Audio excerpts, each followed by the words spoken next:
Hola, mi nombre es Raquel Rondón. Yo soy fundadora y editora de Ética Lentis. Probablemente muchos de ustedes habrán ya visto algunas de mis publicaciones con relación a la criminología económica. En este video explicaré de qué se trata y de dónde nace esta iniciativa. Ahora bien, hace 15 años empecé a trabajar en el área de compliance. Aunque como criminóloga podía parecer una extranjera en un área muy lejana a lo que es la dogmática criminológica, fui encontrando en el camino que había muchísimos puntos en comunes y que detrás de todos esas obligaciones que se establecen en materia de compliance había una nueva dimensión de la prevención de la criminalidad que estaba orquestada globalmente, es decir, que respondía a principios y a directrices que eran uniformes y estandarizadas en la mayor parte. Se habla mejores prácticas porque no es exactamente un estándar, para prevenir ciertas situaciones a nivel empresarial o dentro de las estructuras económicas de los diferentes países. Con el pasar del tiempo fui incorporando los conocimientos que adquiría en la práctica del ejercicio profesional para enriquecer esta criminología que ya tenía de base, y de allí nace la criminología económica. Lo he contado en otras oportunidades que en principio fue una cosa intuitiva, vista mi cercanía al lugar donde Lombroso, o César Lombroso, hizo sus estudios acerca del criminal nato. Ese día pensé cómo era posible que la criminología estuviera todavía tan estancada dogmáticamente en teorías positivistas y deterministas sobre la personalidad, sobre el comportamiento criminal y así.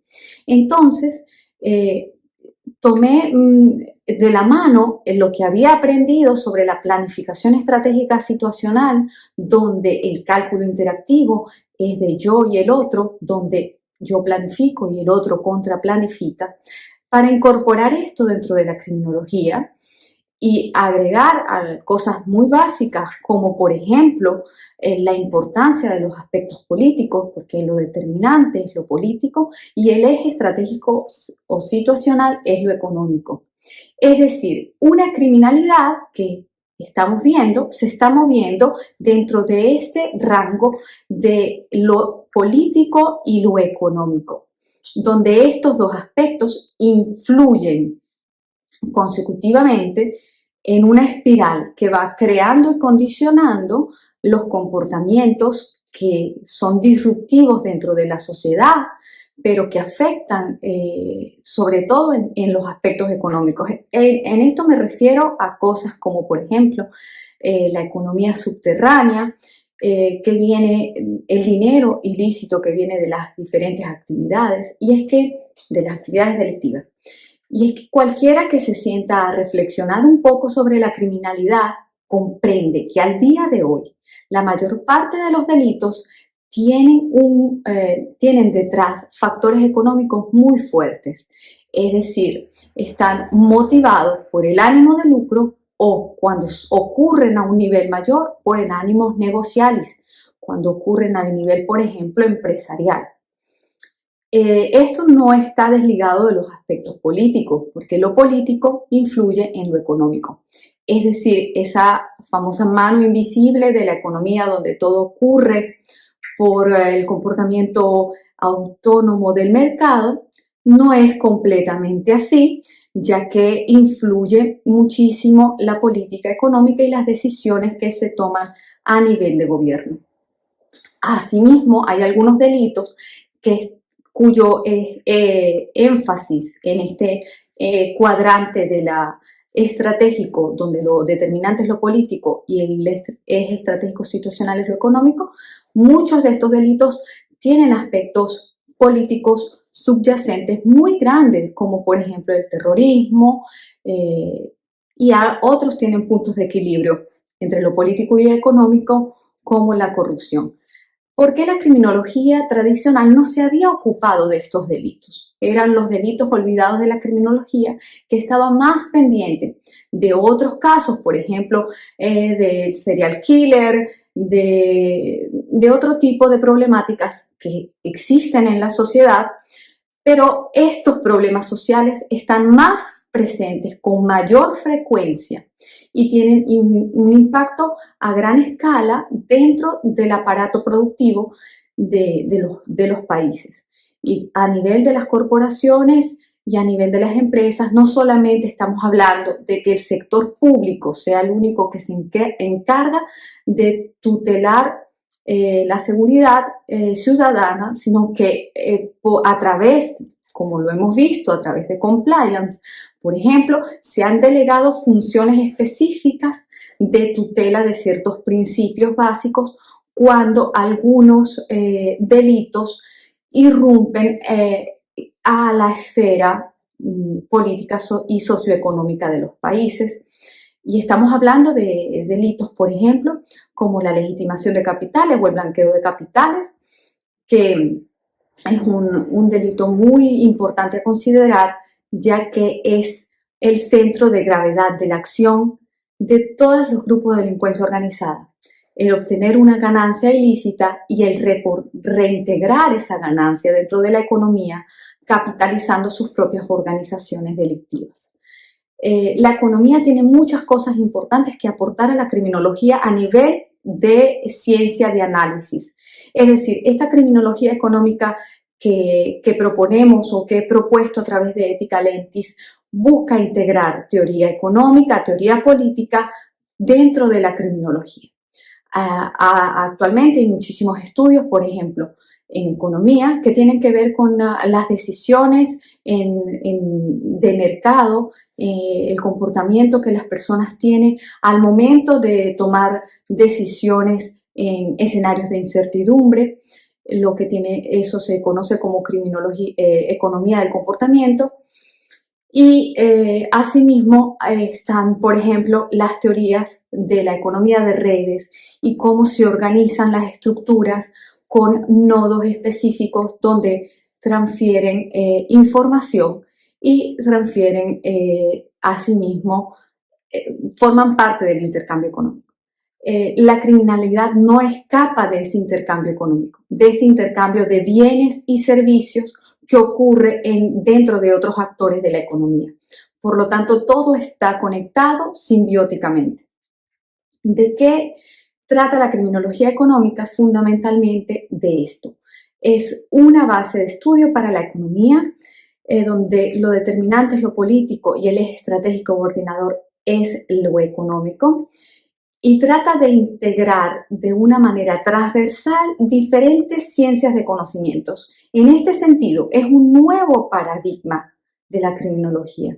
No se trata solamente de estudiar los delitos económicos, se trata de estudiar cualquier delito cuyo impacto a nivel de riesgo o de peligrosidad o de potencial de daño tiene que ver con los aspectos políticos y económicos de la sociedad y del contexto donde ocurre.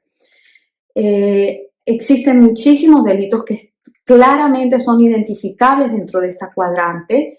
Estamos hablando, por ejemplo, de delitos como la corrupción, como la evasión de impuestos o los delitos tributarios en general. Pero estamos hablando también de delitos como fraude, las grandes estafas que ocurren, las diferentes formas de evadir controles que tienen las organizaciones para sacar beneficio propio o interés ante determinadas situaciones, dañando o perjudicando los derechos de los otros interesados. El marco normativo que regula esto es muy rico, es muy amplio. Tenemos un enorme ecosistema legal internacional que se ha ocupado ya de la materia de compliance y sería una cuestión de ceguera no entender que todo esto tiene detrás unos pequeños hilos que nos están conduciendo hacia la prevención a gran escala de estas nuevas formas de delincuencia que ocurren en la globalización.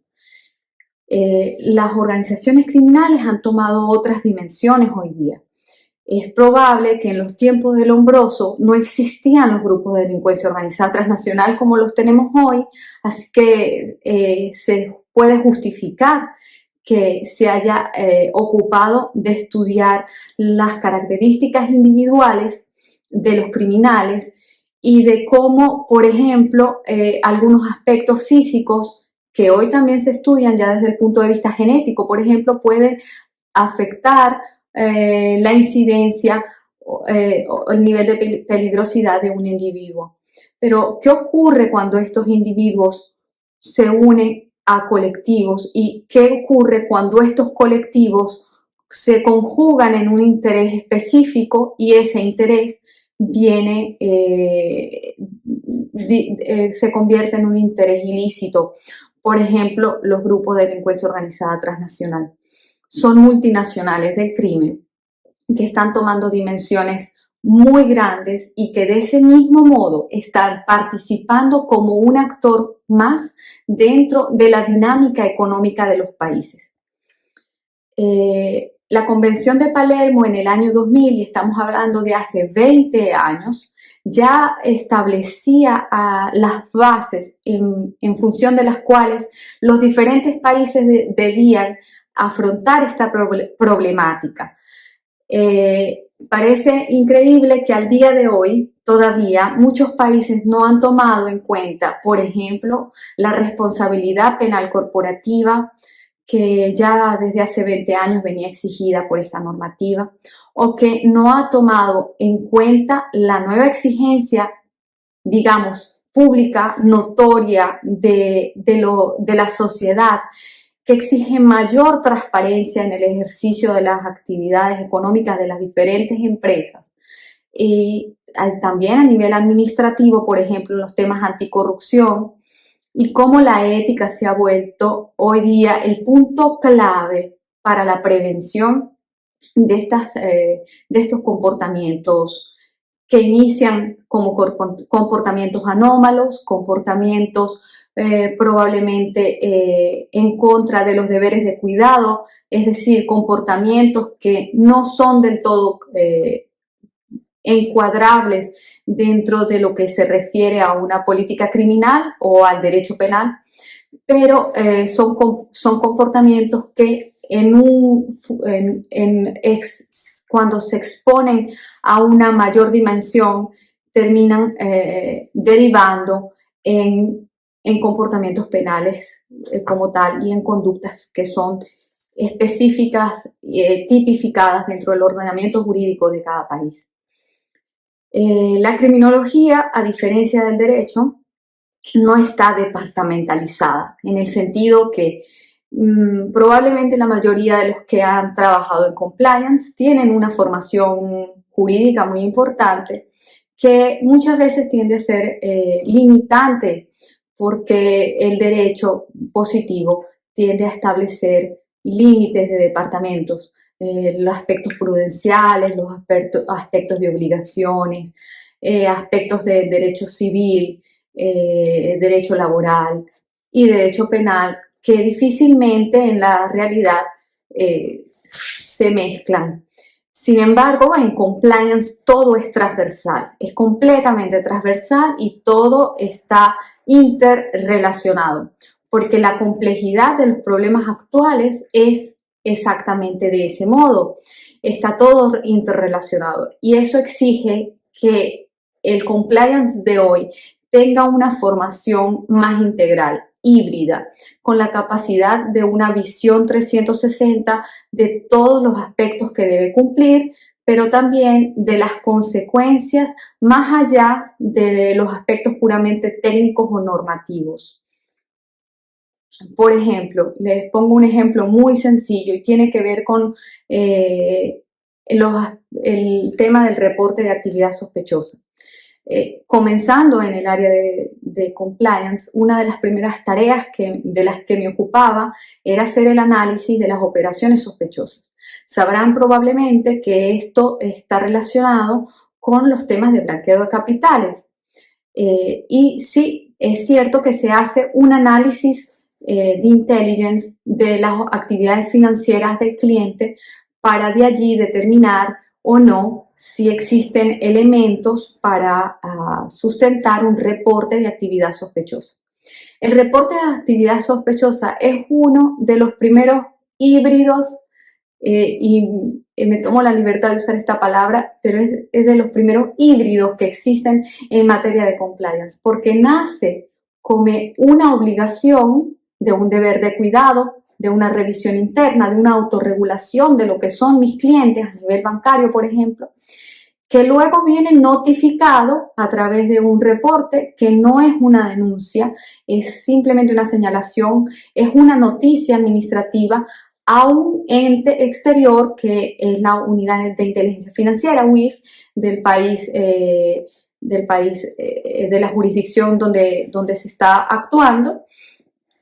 Y este a su vez incorpora otros elementos que todavía no se configuran dentro de lo que sería una denuncia, sino continúa a hacer un análisis financiero con otros elementos del resto de los actores del ecosistema financiero, datos que obtiene para enriquecer o argumentar mejor las transacciones o las operaciones que dieron inicio a la sospecha. Y luego, si existen elementos suficientes, esto pasa a un canal de judicialización de esta operación. Y es allí cuando nace lo penal. Y si lo viéramos desde el punto de vista de los departamentos que existen, el derecho penal entra solamente en la última parte. Pero la prevención de las actividades ilícitas está en todo el abanico de las situaciones precedentes a eso. Es decir, es importantísimo tomar en cuenta que todo está interconectado y que la formación que se tiene para afrontar estos nuevos problemas globales requiere una visión más amplia de las cosas y no una ceguera situacional, ni mucho menos un solo focus de atención. Una cosa muy importante a tomar en cuenta en la criminología económica es que se debe superar el determinismo que existía en la criminología tradicional. Es decir, aquella historia de los perfiles preestablecidos que nos daban la potencialidad de peligrosidad de un individuo. Es decir, a estos nuevos delitos de los que estamos hablando, de los que ocurren cotidianamente, muy sutilmente, con violencia de segundo grado dentro de las organizaciones, pueden venir de cualquiera de los que está allí. Los delincuentes de hoy día son nuestro compañero de al lado, nuestro vecino de al lado, es cualquier persona que incurre en una actividad en contra de eso que está establecido como un deber de cuidado. Es decir, nace desde algo muy sutil, que es, por ejemplo, una omisión a sus controles internos, por ejemplo, a nivel organizacional, el dejar de hacer algo que debía hacer. Y es desde allí que poco a poco se va configurando una actividad que recae en la criminalidad. En este sentido, el criminólogo de hoy tiene que tener una visión más abierta hacia las posibilidades, comprendiendo que los aspectos preventivos están a la base de la organización, es decir, a la base de establecer e individualizar qué hace cada quien, cómo lo hace y qué es el deber ser en ese propio sector. De esto estamos hablando. Por eso considero tan importante relacionar la criminología económica con el tema de compliance, porque solo de ese modo habrá un matrimonio entre estas dos áreas para que pueda ser una criminología para la acción, es decir, para que pueda ser aplicable y que tenga resultados concretos en la prevención de la criminalidad a nivel global. Muchas gracias.